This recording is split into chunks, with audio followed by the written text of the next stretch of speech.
Hi, friend. Happy Wednesday. It is so good to see you. I'm sending a big hello to Peter and Andrew and Giacomo and Kelly. And I want to say a very special happy birthday to Shelby, who helps me out here every single week. If you join us regularly, then you know that Shelby is the superstar that makes the magic happen. So it's her birthday today. So if you could do me a huge favor and help me send her all the birthday wishes in the chat over here, I would forever appreciate it. So it's so good to see you. I'm really excited about today's workshop, mini workshop, all about delegation. Because if there's one thing that I feel like I just hear from people over and over and over again, it's that they are feeling overwhelmed. They're feeling burnt out. They're feeling like, Kim, my to-do list is a mile long and there's no way that I can do all of the things on it. It's crazy. There's not enough time. I don't know how I'm going to do it all. This is just crazy. And I feel that. And I think probably a lot of us are experiencing that not only in work, but in our personal lives as well. And so I wanted to create a mini workshop that dives into delegation because I know that delegation can seem like one of those scary tasks or one of those things that I'm not there yet.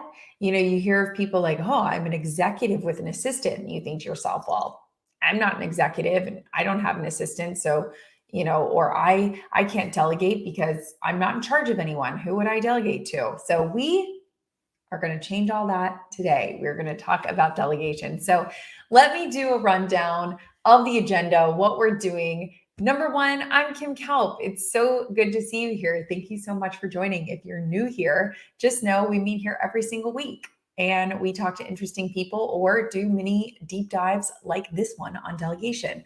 We are going to cover where to start, who to delegate to, how to delegate, and my favorite, really avoiding those common mistakes that we see time after time that just kind of gets people hung up and really just feeling like, oh, this delegation thing is not for me. It's easier for me to do it myself, which is one of those things that you hear more often than not. So just to kind of start us off, if you thought I was going to come to this mini workshop and sit back, relax, you could do that, but just know that the chat is kind of where the magic happens because we all have something to offer. Ellen has something to offer. Jim has something to offer. Andrew has something to offer. We all have something to offer. So just know that the advice is not only coming from me, the tips and tricks are also coming in this chat. There's another spot for all of this to happen.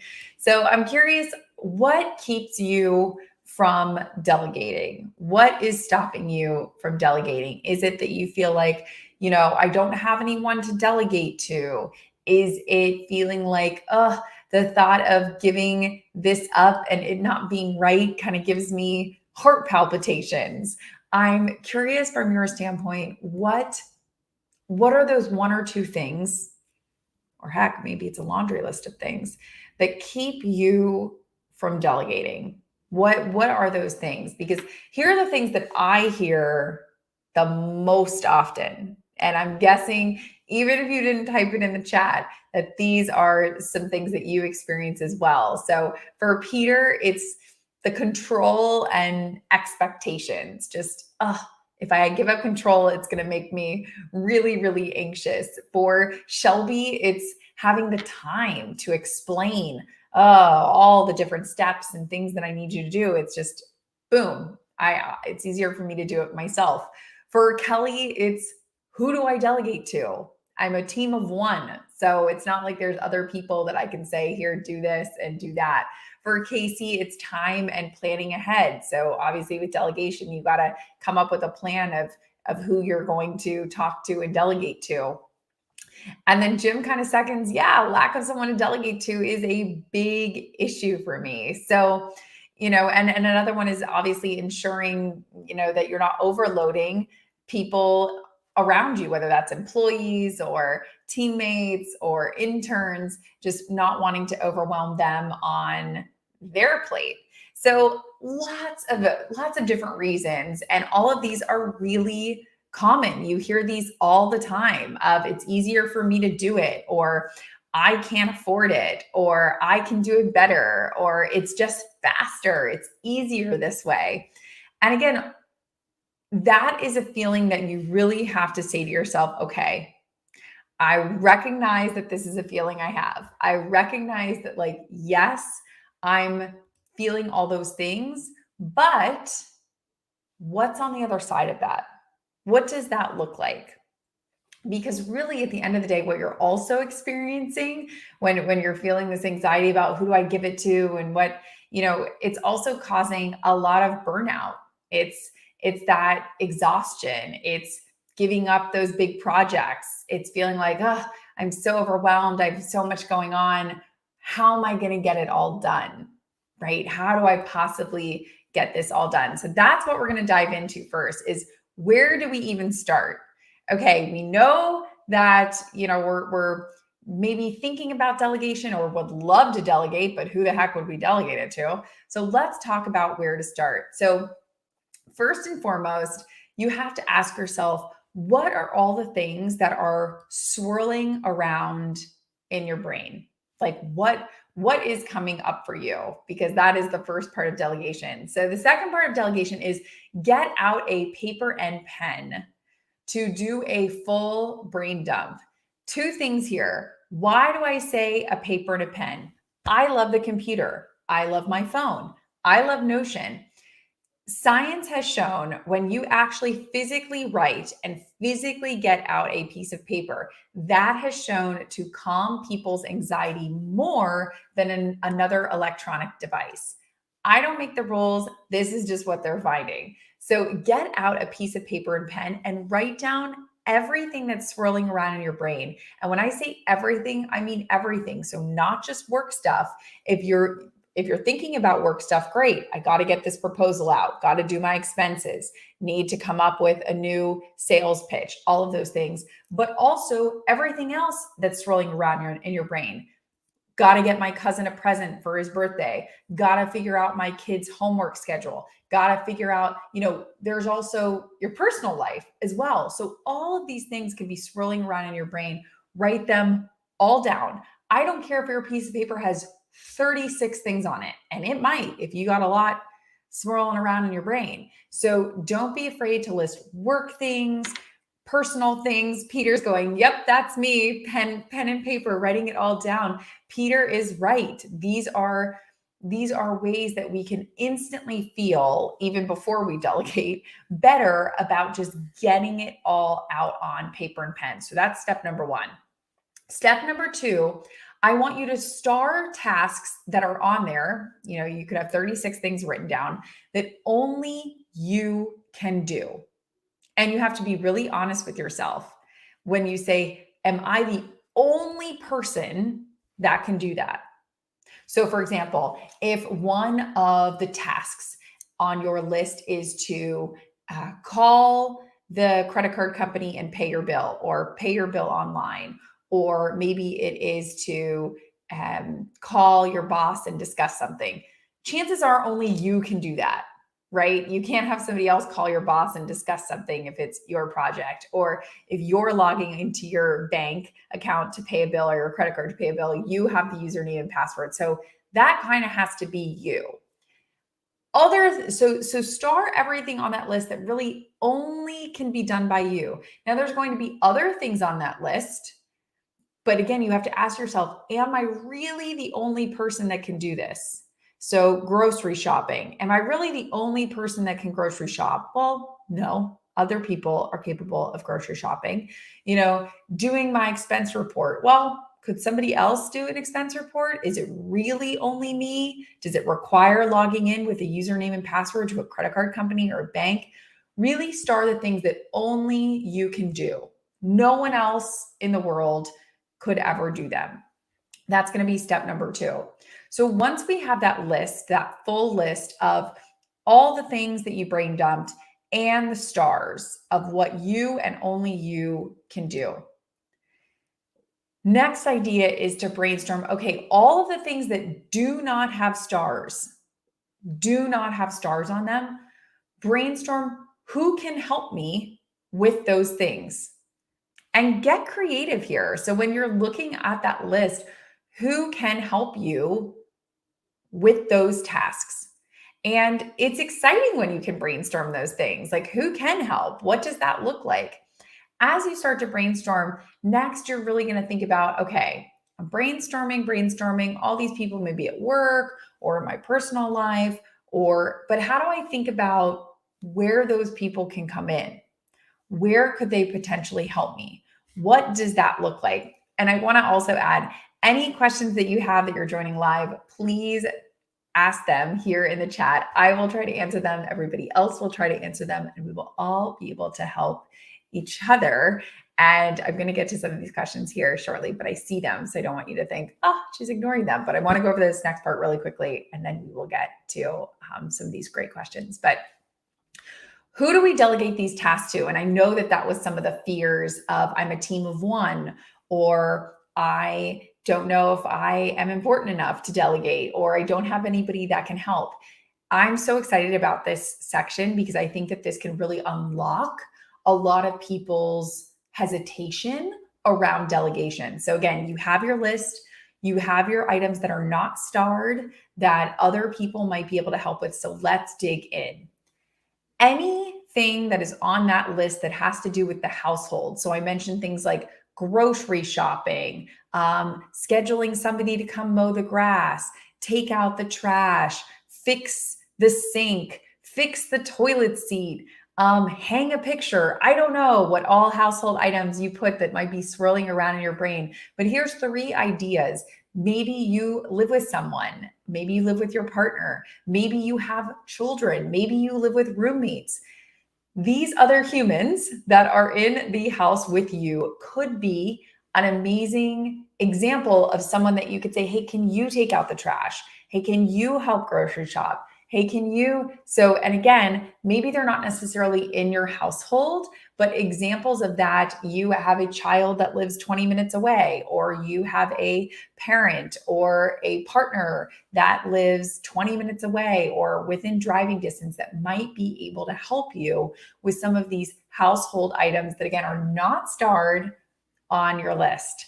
So that's a great sort of first example. Now you might have things on your list that you think, okay, those items, they might not necessarily need to be done in person. So all those examples I just gave, take out the trash, you need a human to physically help you take the trash and take it out of the street. But there are tons of things that can be done remotely or online. So things like research baby gift for cousin that just gave birth, or research birthday gift, or find a great wedding present, or find a thank you gift, or, there's lots of things that don't necessarily require a human being that might be swirling around on your brain and might be on your to-do list that you still have to get done.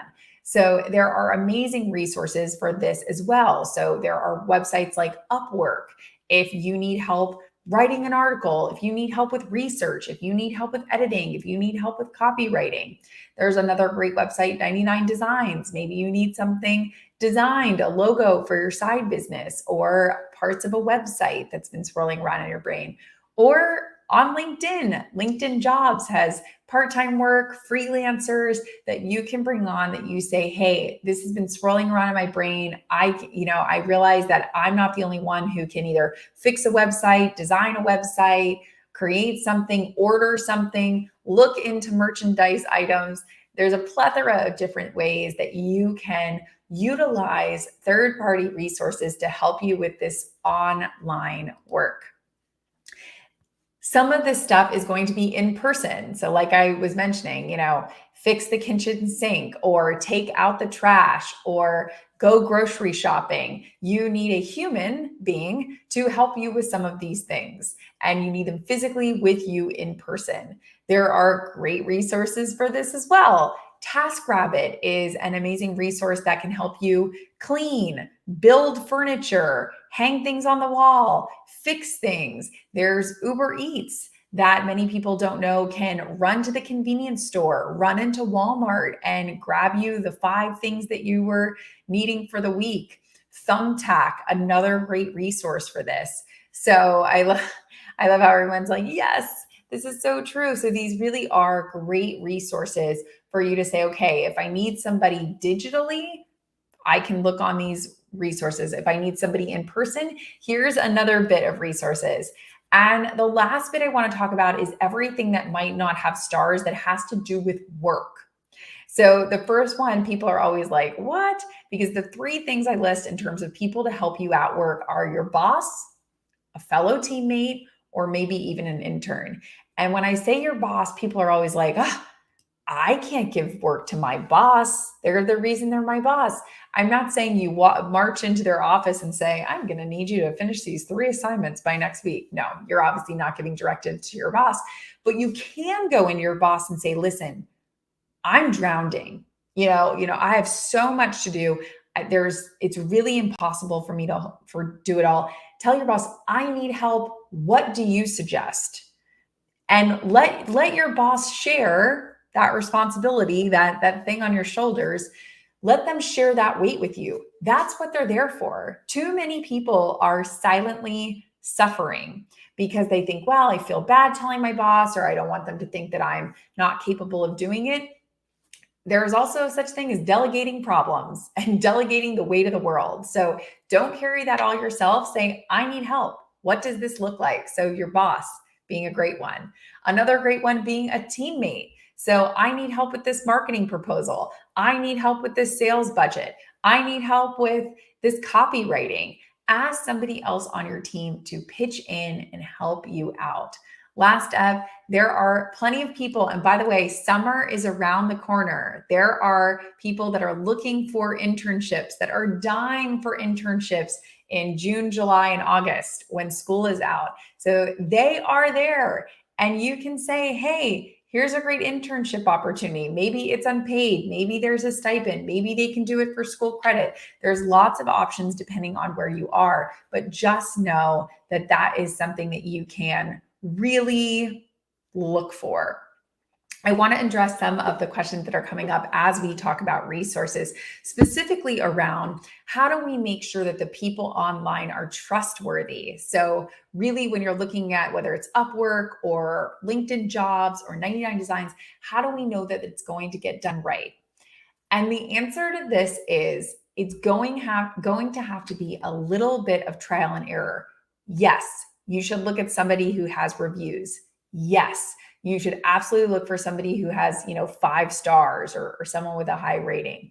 But at the end of the day, how do we learn to swim? We got to jump in the water and drown a little bit. I mean, nicely. We don't want to really drown. We want to kind of paddle around like a dog a little bit. But at the end of the day, you just have to jump in. So part of delegating is building out that network of people that you know who are going to get it done correctly. So what does that mean? Again, if one of the tasks is clean the garage and you realize I don't have to be the one to clean the garage, anyone could clean the garage. You're going to have to, let's say, go on TaskRabbit, find people that clean, and then try one. And maybe it's the first person that comes and cleans the garage and you say, wow, that person did an amazing job. I'm sold. Or maybe they get done and you say, it's not the best. It's not the best that I've seen the garage look. It could look a little better. Write down what they didn't do. They didn't sweep. They missed the corners. They didn't get the cobwebs out. And then when you hire the next time you go to hire the garage, try a new person and say, hey, I had a person come in here. Here are the things they missed. Can you give it a go? And maybe it's the second person. And again, if it's not the second person, what did they miss? Then you go into the third person. So it's going to take a minute. But once you find that person, then you know from there on out, hey, I got someone who cleans the garage pretty well. I'm going to set them up on a reoccurring model. They're going to come once a quarter. And then I don't have to worry about cleaning the garage anymore. So again, that's kind of like a step-by-step example, but really it's going to be a lot of trial and error. It's going to be a lot of just trying it out and seeing what happens. Next up is really the key when it comes to delegation, and it's a way to guarantee success when it comes to delegation, and that is clear and crisp instructions. That is going to make a world of difference when it comes to successful delegation and if you're able to do it at a really high level. What does that look like? That looks like clear deadlines. Clear deadlines, not just, oh, sometimes next week, but hey, by next Thursday, May 27th at 10 a.m. or earlier. If somebody wants to be earlier on a deadline, great, or no later than next Friday at noon. Really clear deadlines, no wishy-washy.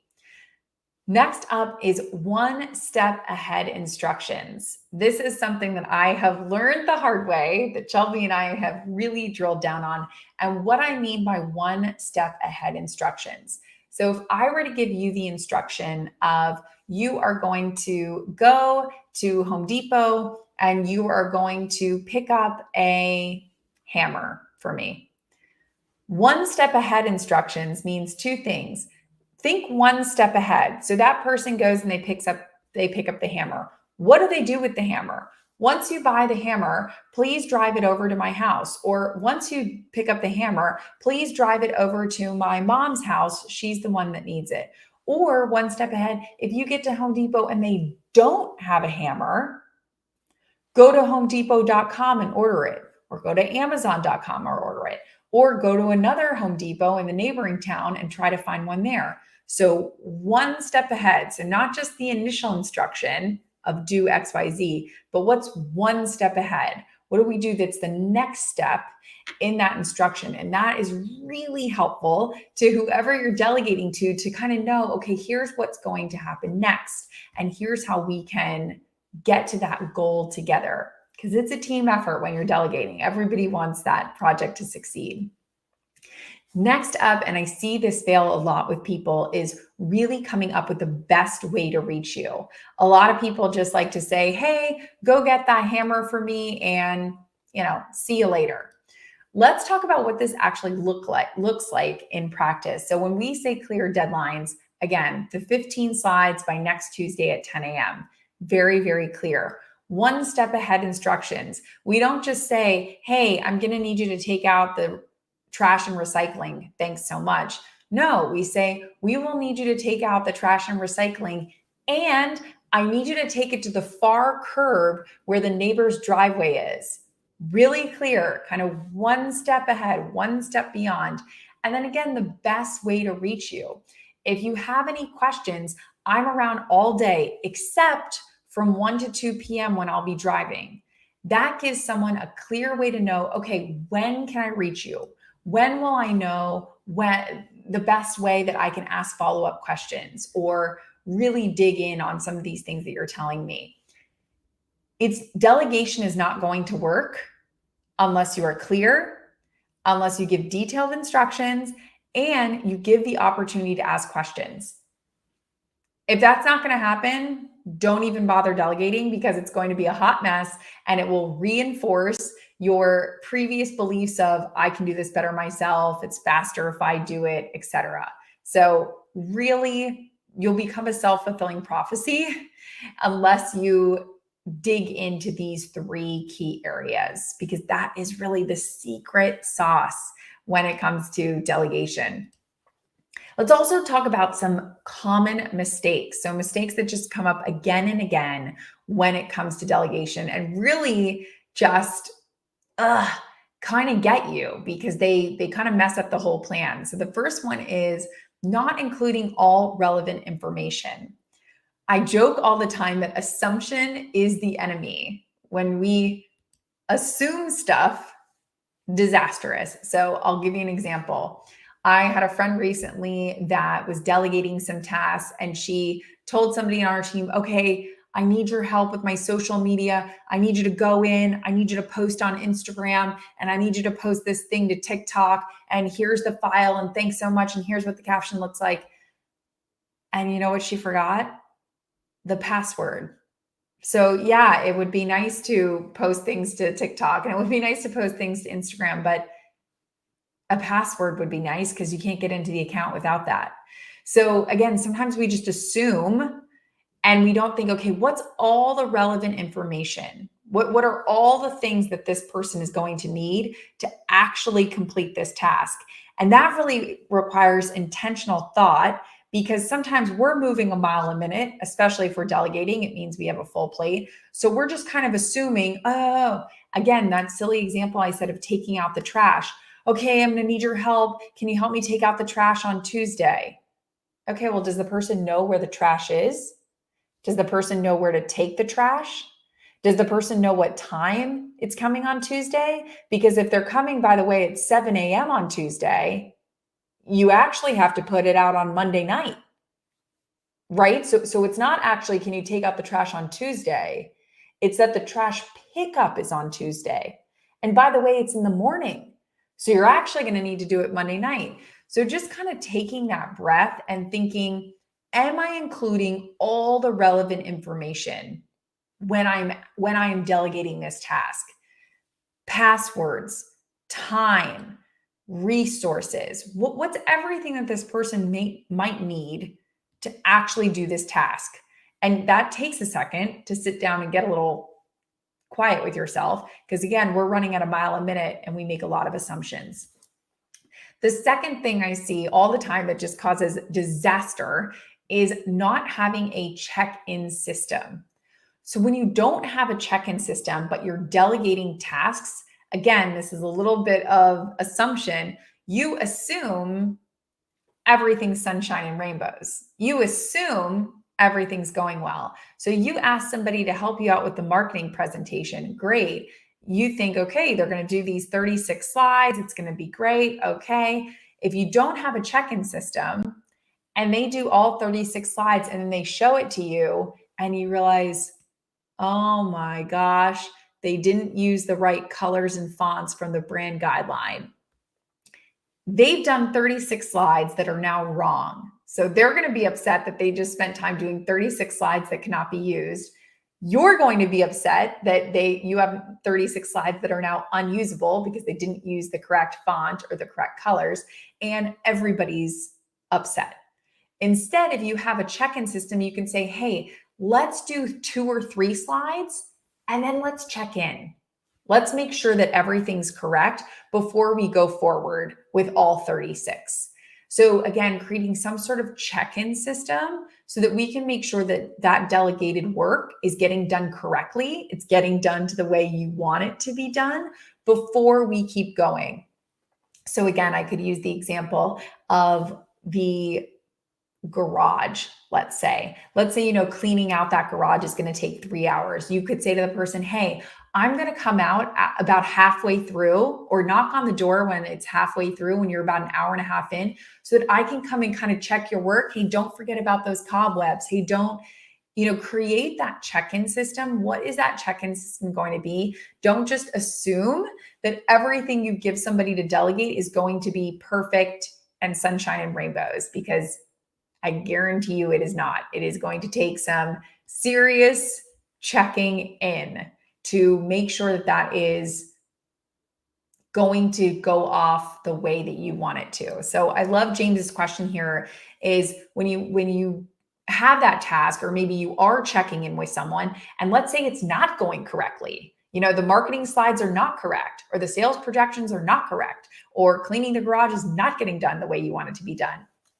That's why this check-in system is so helpful, because it can help you say, hey, I want to prevent us from doing unnecessary work.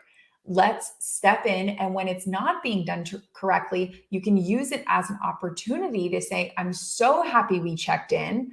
I just noticed that on the marketing presentation, the font is not correct and the colors are not correct. That's my fault for not giving you those instructions to begin with.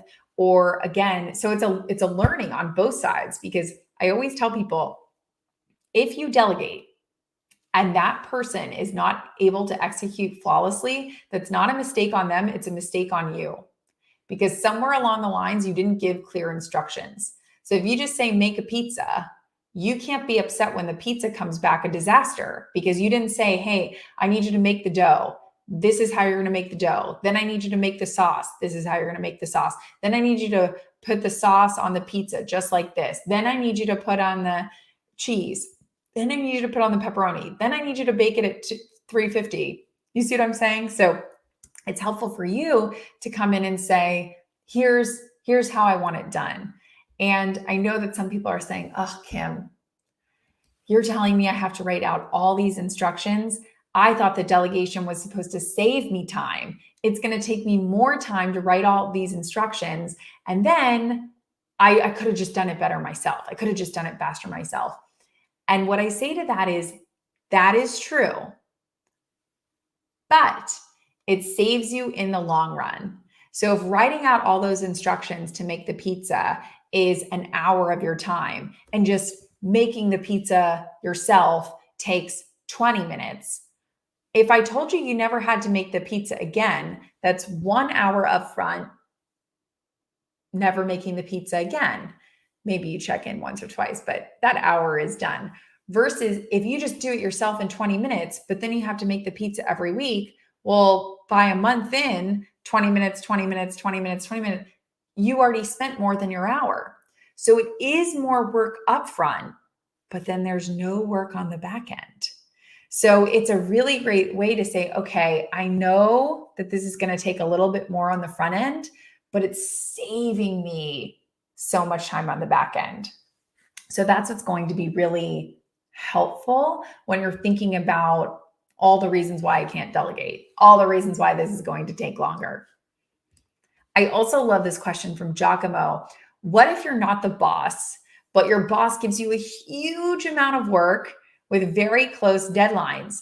How did you manage that all without burnout, or how do you delegate that to other people? I always use this script because I truly believe that honesty is the best policy. You go back to your boss and say, the honest truth, you've given me, let's call it 10 tasks. In reality, based on my current workload, based on everything I have, I can really only complete 7 of those tasks. So option number 1, you tell me which 7 out of these 10 I should prioritize.